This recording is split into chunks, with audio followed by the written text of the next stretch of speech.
आगे बढ़ते हैं। इंटरबैंक में डॉलर मजीद 23 पैसे कमी के साथ 286 रुपये 97 पैसे पर बंद हुआ, जबकि दूसरी जानिब स्टॉक मार्केट आज उतार चढ़ाव का शिकार रही।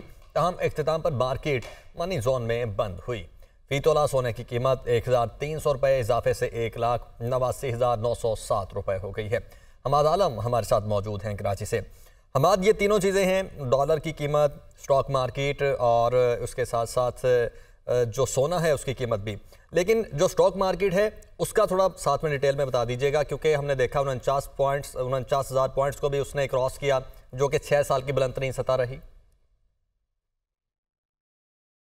जी बिल्कुल, स्टॉक मार्केट की बात करें तो हम देखें स्टॉक मार्केट में इन्वेस्टर्स को उम्मीद नज़र आई, और ये उस वक्त नज़र आई जब हमने देखा कि IMF से जो कर्ज डील की जो बातें हुई, उसके बाद हमने देखा स्टॉक मार्केट की ज़बरदस्त तेज़ी हुई है। तकरीबन 23 ट्रेडिंग सेशन हुए स्टॉक मार्केट में, और ओवरऑल इसमें जो इजाफा हुआ 7,000 पॉइंट से ज़ायद का हुआ।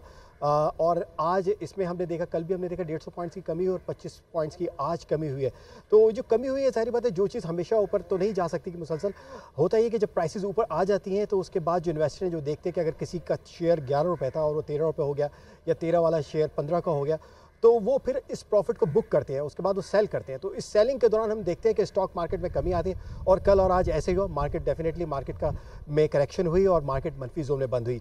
थोड़ा हमने जो इन्वेस्टर से तफसीली बात की, उनका कहना ये है कि इस वक्त बात हो रही है मुल्क में सरमायाकारी की, मुल्क के मुख्तलिफ शोबे में सरमायाकारी की, चाहे आप मादनियात देख लें, मिनरल्स देख लें, टूरिज़म देख लें, हमारे ये एक जो मेरीन इकॉनमी, समंदर की इकॉनमी की बात करते हैं, इसमें सरमायाकारी की बात हो रही है। तो ये कह रहे चलिए ठीक है कि हाँ ठीक, ये सरमायाकारी की बातें हो रही है, लेकिन साथ साथ गवर्नेंस के इशू हैं, इनको भी ठीक टैकल करना पड़ेगा। आप अगर कॉस्ट ऑफ डूइंग बिजनेस को कम करना चाहते हैं तो गवर्नेंस को बेहतर करना पड़ेगा। जैसे अभी हम खबरें आ रही हैं, इन्वेस्टर ने कहा कि इस महीने पहले माली साल हुकूमत जो है वो 500 अरब की बोरिंग कर चुकी है कमर्शियल बैंकों से। तो 500 अरब की कमर्शियल बैंकों से बोरिंग होगी, इसका मतलब ये कि इस 22% पर आप बोरिंग करें तो मतलब आपको कर्ज मजीद जो इस माली साल तकरीबन 7,500 अरब रुपए जो है वो कर्ज़ों की अदायगी भी जाने डोमेस्टिक।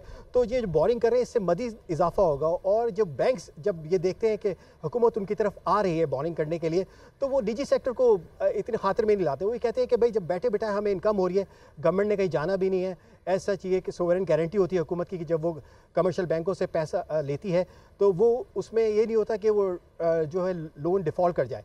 तो निजी सेक्टर में तो होते हैं, बैंक को अपना खतरा रिस्क को भी मेजर करना पड़ता है कि अगर मैं और आप कर्जा लेने मांगेंगे उसे, तो बैंक को ये खदशात होंगे कि कर्जा वापस होगा या नहीं।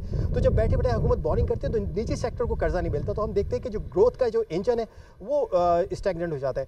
तो इन्वेस्टमेंट के साथ इन्वेस्टर का कहना है कि हुकूमत अपनी गवर्नेंस ठीक करे, बहुत से शोबे ऐसे हैं जहाँ टैक्स लगाए, रिटेल सेक्टर को टैक्स नेट में लाए। ठीक है, बहुत शुक्रिया हमाद, आपने तफसीलन सब कुछ बताया।